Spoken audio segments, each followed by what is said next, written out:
侵犯进攻。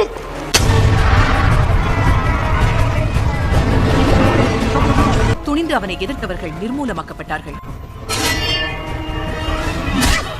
நாடு அவன் பிடியில். அனைத்து அரசாங்கத்திற்கும் அவனே மன்னனானான்.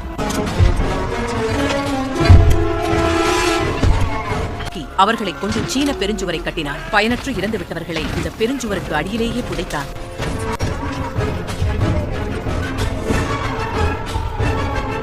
பஞ்சபூதங்களை அடக்கியாடும் வித்தையை சித்தர்கள் அவனுக்கு கற்றுத்தந்தனர். அக்னி, நீர், நிலம், காற்று மற்றும் ஆகாயம் எல்லையில்லா சக்தியை அடைந்தான். பல வித்தைகளில் கைதேர்ந்தவனாகியும் தான் முதுமை அடைவதை அவனால் தடுத்து நிறுத்த முடியவில்லை.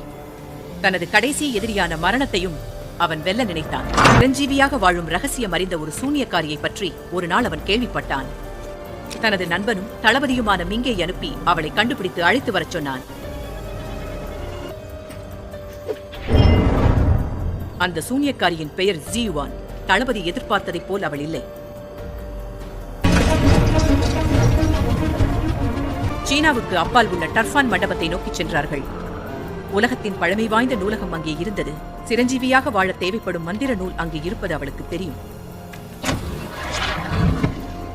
காலத்தால் அழியாத நூல் ஒன்று அதில் இருந்தது. புராதன உலகின் பல ரகசிய மந்திர சொற்கள் அந்த ஏட்டில் அடங்கி இருந்தது. மன்னரின் கேள்விக்கு பதில் கிடைத்தது.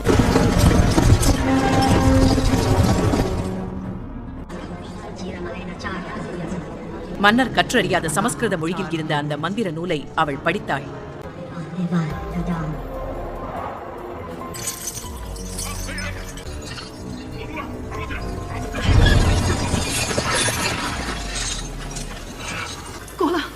总司令，请准备为重。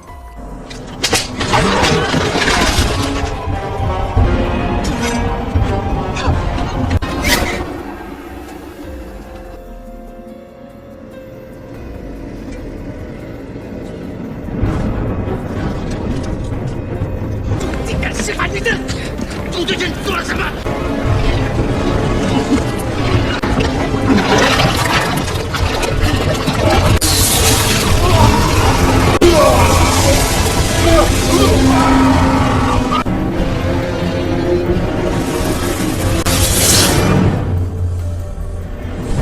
？அவன் சாபம் நீங்கிவிடக்கூடாது. நீங்கினால் மன்னன் உயிர்த்தெழுந்து மனிதர்களை மீண்டும் அடிமைப்படுத்துவார்.